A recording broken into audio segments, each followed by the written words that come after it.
رب اشرح لي صدري ويسر لي أمري واحلل عقدة من لساني يفقهوا قولي وما توفيقي إلا بالله عليه توكلت وإليه أنيب.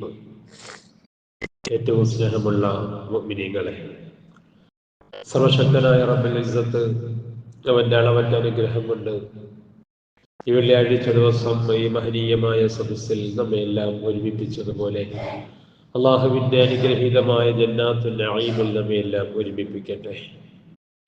ജീവിതത്തിൽ നമ്മിൽ സംഭവിച്ചു പോയ എല്ലാ ദോഷങ്ങളും പടച്ചവൻ നമുക്ക് മാപ്പാക്കി തരട്ടെ. ജീവിതത്തിന്റെ ശിഷ്ടകാലം അള്ളാഹുവിന്റെ പൊരുത്തത്തിലും തൃപ്തിയിലുമായി ജീവിക്കുവാൻ അള്ളാഹു നമുക്ക് തൗഫീഖ് നൽകട്ടെ. നമ്മിൽ നിന്ന് മരണപ്പെട്ടു പോയ നമ്മളുടെ എല്ലാ പ്രിയപ്പെട്ടവർക്കും ലോകത്തുള്ള മുഴുവൻ മുസ്ലിമീങ്ങൾക്കും മുസ്ലിമാത്തുകൾക്കും മുഅ്മിനീങ്ങൾക്കും മുഅ്മിനാത്തുകൾക്കും പടച്ചവൻ മഗ്ഫിറത്തും റഹ്മത്തും പ്രദാനം ചെയ്യട്ടെ. നമ്മിലും ലോകത്തുള്ള മുഴുവൻ മാനവരിലും അല്ലാഹു ശാന്തിയും സമാധാനവും സദാ വർഷിക്കുമാറാവട്ടെ. പ്രിയമുള്ള മുഅ്മിനീങ്ങളെ, നമ്മൾ ജീവിക്കുന്ന കാലം തിരക്കുകളുടെ കാലമാണ്. പഴയ കാലത്തെ അപേക്ഷിച്ച് നമ്മളുടെ ജീവിതത്തിൽ തിരക്കുകൾ വല്ലാതെ വർദ്ധിച്ചു വരികയാണ്. ഒന്നിനും സമയം കിട്ടാത്ത കാലമാണ്. ഒരു കല്യാണത്തിന് വിളിച്ചാൽ പങ്കെടുക്കാൻ പലർക്കും സമയമില്ല. നാട്ടിൽ ഒരു മരണം സംഭവിച്ചാൽ ആ മരണാനന്തര കാര്യങ്ങളിൽ ജനാസ സംസ്കരണത്തിൽ പങ്കെടുക്കാൻ പലർക്കും സമയമില്ല. കുടുംബത്തിലോ നാട്ടിലോ ആരെങ്കിലും രോഗിയായി കിടന്നാൽ രോഗസന്ദർശനം നടത്താൻ സമയമില്ല. അങ്ങനെ നമ്മൾ നോക്കിയാൽ എല്ലാവരും വല്ലാത്തൊരു ബിസിയിലാണ്, എല്ലാവരും വല്ലാത്തൊരു തിരക്കിലാണ്. ഒന്നിനും ആർക്കും സമയമില്ല. ഇത് ആഖിർ സമാന്റെ അവസാന കാലഘട്ടത്തിന്റെ അടയാളമായിട്ട് പരിശുദ്ധ റസൂൽ മുഹമ്മദ് മുസ്തഫ സ്വല്ലല്ലാഹു അലൈഹി വഅലാ ആലിഹി വസഹ്ബിഹി വസല്ലം തങ്ങൾ പറഞ്ഞതായി കാണാം. ലാ തഖൂമു സ്സാഅ ഹത്താ യതഖാറബ അസ്സമാൻ. കാലങ്ങൾ, സമയം അടുത്തടുത്ത് വരുന്നത് വരെ ഖിയാമത്ത് നാൾ സംഭവിക്കില്ല. എന്ന് പറഞ്ഞാൽ സമയത്തിന്റെ ദൈർഘ്യം വളരെ കുറയും. സമയം പെട്ടെന്ന് പെട്ടെന്ന് കടന്നു പോകും. ഏതുപോലെ അസ്സനതു കശ്ശഹർ, ഒരു വർഷം അതൊരു മാസം പോലെ കടന്നു പോകും. വശ്ശഹറു കൽ ഉസ്ബൂഅ്, ഒരു മാസം ഒരാഴ്ചയുടെ വേഗതയിൽ കടന്നു പോകും. ഒരാഴ്ച ഒരു ദിവസം പോലെ കടന്നു പോകും. ഒരു ദിവസം ഒരു മണിക്കൂർ പോലെ. ഒരു മണിക്കൂർ എന്ന് പറഞ്ഞാൽ ഒരു തീപ്പൊരി കത്തി തറയിൽ വീണ് അണയുന്ന നേരം പോലെ സമയം ഇങ്ങനെ ഓടിക്കൊണ്ടിരിക്കുമെന്ന് ഹബീബുന മുഹമ്മദ് മുസ്തഫ സ്വല്ലല്ലാഹു അലൈഹി വസല്ലം 1400 വർഷങ്ങൾക്ക് മുമ്പ് തിരുനബി പറഞ്ഞ ഈ ഹദീസും ഇന്ന് നമ്മൾ അനുഭവിക്കുന്ന സമയമില്ലായ്മയുടെ പ്രശ്നവും തമ്മിലൊന്ന് കമ്പയർ ചെയ്ത് നോക്കിയാൽ തിരുനബി പറഞ്ഞ വാക്ക് എത്ര വാസ്തവമാണ്. എന്നാൽ പുതിയ പുതിയ ടെക്നോളജികൾ നമുക്ക് ഒരുപാട് സൗകര്യങ്ങൾ ചെയ്തു തരുന്നു. പഴയതുപോലെ പല കാര്യങ്ങൾക്കും നമുക്ക് എളുപ്പത്തിൽ, പഴയ കാലങ്ങളെ അപേക്ഷിച്ച് എളുപ്പത്തിൽ ചെയ്യാൻ കഴിയും. ഇന്ന് കത്തയക്കുന്നതിന് പോലെ ഒരു മെസ്സേജ് ഒരു സെക്കൻഡ് കൊണ്ടെത്തും. നമ്മുടെ വീട്ടിലെ അടുക്കളയിലെ കാര്യങ്ങൾ പലതും മണിക്കൂറുകൾ ചെയ്തുകൊണ്ട് നമ്മുടെ മുൻഗാമികൾ ചെയ്തുകൊണ്ടിരുന്നത് മിനിറ്റുകൾ കൊണ്ട് ചെയ്ത് പൂർത്തിയാക്കാൻ കഴിയും. യൂറോപ്യൻ രാജ്യങ്ങളിലൊക്കെ ഏറ്റവും പുതിയ ടെക്നോളജികൾ അനുസരിച്ച് അടുക്കളയിലെ ഒരു ജോലിയും ആളുകൾ ചെയ്യണ്ട, കൈകൊണ്ട് ചെയ്യണ്ട, എല്ലാ സംവിധാനങ്ങളും ഉണ്ട്. പക്ഷേ മനുഷ്യന് സമയം തികയുന്നില്ല. മനുഷ്യന് ഒന്നിനും സമയം കിട്ടുന്നില്ല. അവന്റെ ആവശ്യങ്ങൾക്ക് സമയം പൂർത്തിയാകുന്നില്ല. ഇതൊരു ഖിയാമത്ത് നാളിന്റെ അടയാളമാണ്. എന്നാൽ എത്ര തിരക്കുകൾ മനുഷ്യനുണ്ടെങ്കിലും ശരി, ഒരു മുസ്ലിമിനെ സംബന്ധിച്ചിടത്തോളം അവന്റെ തിരക്കുകളും അവന്റെ ബിസി എല്ലാം അവന്റെ ഭൗതികമായ കാര്യത്തിന് വേണ്ടി ചെലവഴിക്കുകയാണ്. എന്തുകൊണ്ട് നമുക്ക് സമയം കിട്ടുന്നില്ല? നമ്മളുടെ ആവശ്യങ്ങൾ പൂർത്തീകരിക്കാൻ നമ്മൾ ഓടി എത്തുമ്പോൾ എല്ലാത്തിനും നമ്മൾ സമയം തികയുന്നില്ല. നമ്മളുടെ ആവശ്യങ്ങൾ പൂർത്തീകരിക്കാൻ നമ്മളുടെ സമയം മതിയാകാതെ വരികയാണ്. എന്നാൽ ഏതിനും നമ്മൾ സമയം മതി വരാതെ വന്നാലും നമ്മൾ ഒരിക്കലും മറക്കാൻ പാടില്ലാത്ത നമ്മളുടെ ഒരു ബാധ്യതയുണ്ട്. അത് നമ്മളുടെ സത്താവായ അള്ളാഹു നമ്മളെ ഏൽപ്പിച്ച ബാധ്യത. അള്ളാഹു മനസ്സിലാക്കാൻ തൗഫീഖ് നൽകട്ടെ. ഒരു മനുഷ്യനെ സംബന്ധിച്ചിടത്തോളം, ഒരു മുസ്ലിമിനെ സംബന്ധിച്ചിടത്തോളം അവന് ഏറ്റവും പ്രധാനപ്പെട്ട കാര്യം ജീവിതത്തിൽ 5 വഖ്ത് നിസ്കാരമാണ്. നിസ്കാരത്തെക്കാൾ പ്രാധാന്യമുള്ള ഒരൊറ്റ കാര്യവും ഭൂമി ലോകത്ത് മനുഷ്യനില്ല.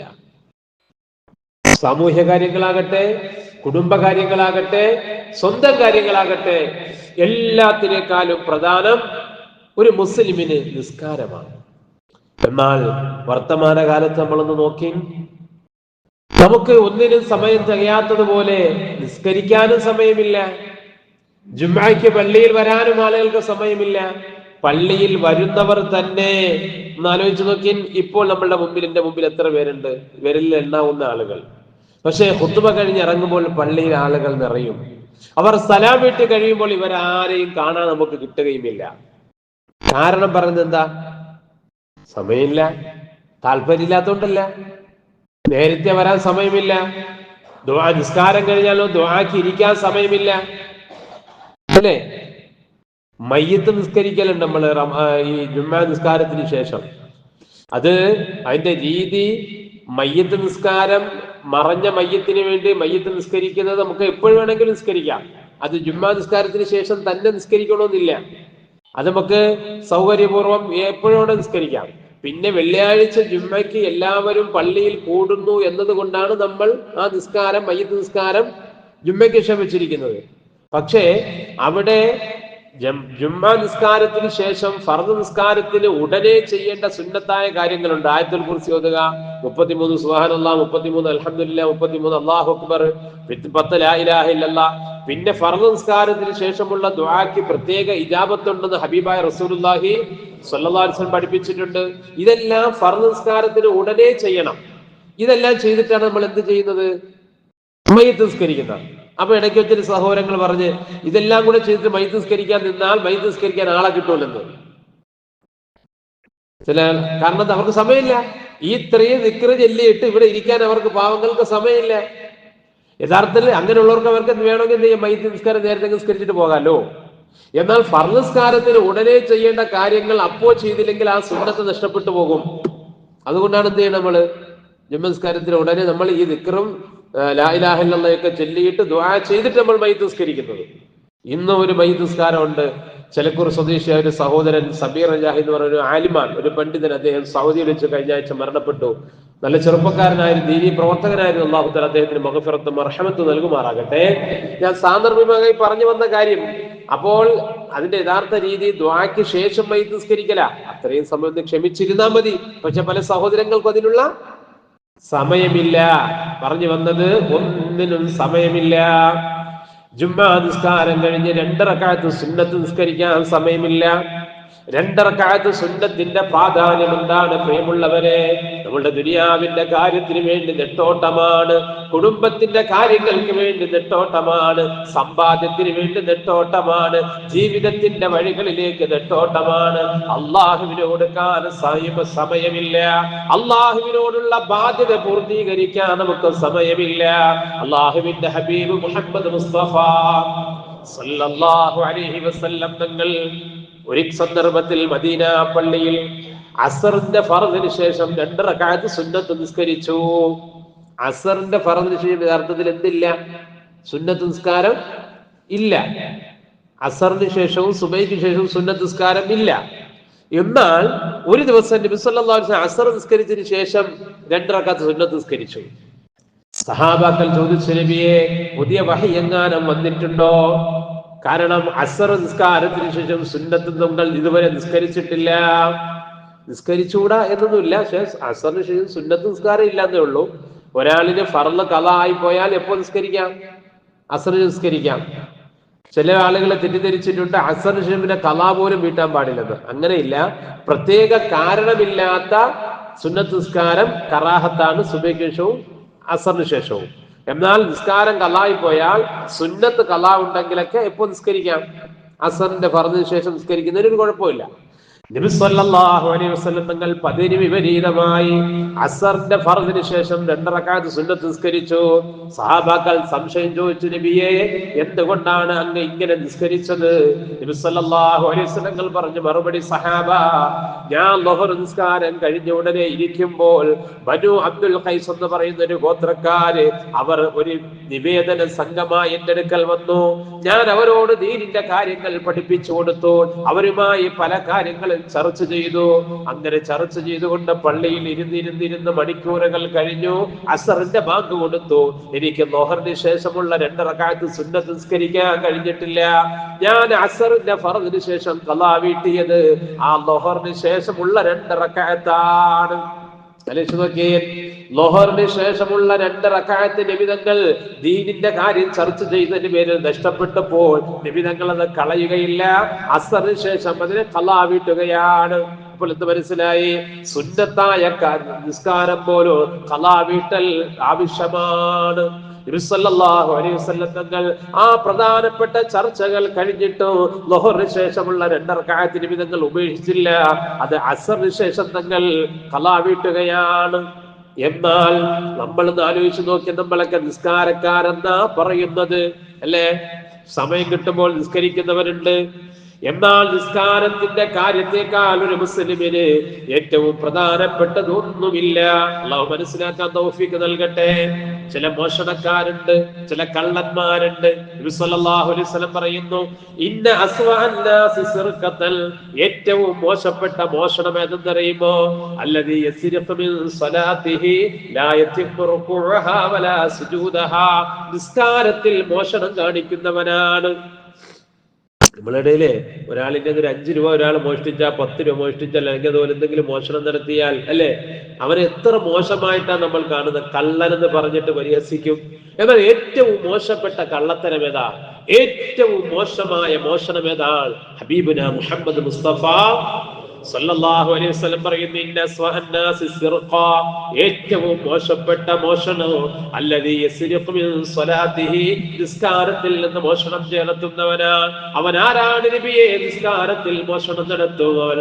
ലാ യതിമു റുകൂഅഹാ വലാ സുജൂദഹാ, റുകൂഅ പൂർത്തിയായി ചെയ്യാത്തവനാണ്, സുജൂദ് പൂർത്തിയായി ചെയ്യാത്തവനാണ്. ഒരു റുകൂഅ ചെയ്താൽ സുബ്ഹാന റബ്ബിയൽ അളീം വബിഹംദിഹി എന്ന് 3 പ്രാവശ്യം വൃത്തിയായി ണമല്ലോ, അതിന് സമയമില്ല. കാക്ക കുത്തുന്നത് പോലെ റുകൂഅ് ചെയ്ത് സുജൂദ് ചെയ്തിട്ട് നിവരുന്നവനാണ്. നമ്മളുടെയൊക്കെ നിസ്കാരം ഒന്ന് പരിശോധിച്ചു നോക്കി പ്രിയമുള്ളവരെ. നമ്മൾ നിസ്കാരത്തിൽ മോഷണം നടത്തുന്നവരാണോ? സ്വയം എന്ന് നമ്മൾക്ക് വിചാരണ നടത്തണം. സ്വയം നമ്മളൊന്ന് വിലയിരുത്തി നോക്കണം. അള്ളാഹു നല്ലത് മനസ്സിലാക്കാൻ തൗഫീഖ് നൽകട്ടെ. നിസ്കാരം അല്ലാഹുവിന്റെ മുമ്പിൽ സാവധാനത്തിൽ നിർവഹിക്കേണ്ടതാണ്. അങ്ങനെയുള്ള നിസ്കാരത്തിനോടാണ് അല്ലാഹുവിന് താല്പര്യം. അല്ലാത്ത നിസ്കാരം അവന്റെ മുഖത്തേക്ക് അല്ലാഹു വലിച്ചെറിയുന്നതാണ്. ചില മുനാഫിഖിന്റെ നിസ്കാരത്തെ കുറിച്ച് നബി സല്ലല്ലാഹു അലൈഹി വസല്ലം പറഞ്ഞു, ഫവൈലുൽ ലിൽ മുസല്ലീൻ, നിസ്കരിക്കുന്നവർക്കാണ് നാശമെന്ന് ഖുർആൻ പറഞ്ഞിട്ടുണ്ടല്ലോ. ആ നിസ്കാരക്കാർ ആരെന്നറിയുമോ? നബി തങ്ങൾ അതിനെ വിശദീകരിച്ചു, തിൽക സ്വലാത്തുൽ മുനാഫിഖി, അത് കപട വിശ്വാസികളുടെ നിസ്കാരമാണ്. എന്തോ നിസ്കരിച്ചെന്ന് വരുത്തി തീർക്കുക, പക്ഷെ നിസ്കാരം പൂർത്തിയാവുകയില്ല. അസറിന്റെ ബാങ്ക് വിളിച്ചാൽ ഇനി സമയമുണ്ടല്ലോ സമയമുണ്ടല്ലോ സമയമുണ്ടല്ലോ എന്ന് പറഞ്ഞിട്ട് അവൻ അവസാന സമയം വരെ നിസ്കാരത്തെ പിന്തിക്കും.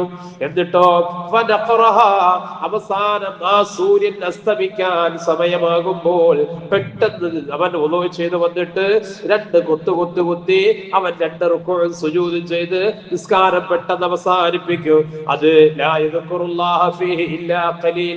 അല്ലാഹുവിനെ ഓർമ്മിക്കുവാനോ സമാധാനത്തോടെ അല്ലാഹുവിനെ ദിക്ർ ചെല്ലാനോ അവനവിടെ സമയം കിട്ടില്ല. അത് മുനാഫിഖിന്റെ നിസ്കാരമാണ്. ഇങ്ങനെ നിസ്കരിക്കുന്നവർക്ക് ഫവൈലുൽ ലിൽ മുസല്ലീൻ, നാശമാണ് നാശമാണെന്ന് വിശുദ്ധ ഖുർആൻ. അല്ലാഹു കാത്തുരക്ഷിക്കുമാറാകട്ടെ. പ്രിയമുള്ളവരെ, നമ്മളുടെ നിസ്കാരങ്ങളൊക്കെ ശരിയാക്കണം. ജീവിതത്തിന് എത്ര തിരക്കുണ്ടെങ്കിലും ഒരു 10 മിനിറ്റ് ഒരു വഖ്ത് നിസ്കാരത്തിന് വേണ്ടി നമ്മൾ ചെലവഴിക്കണേ.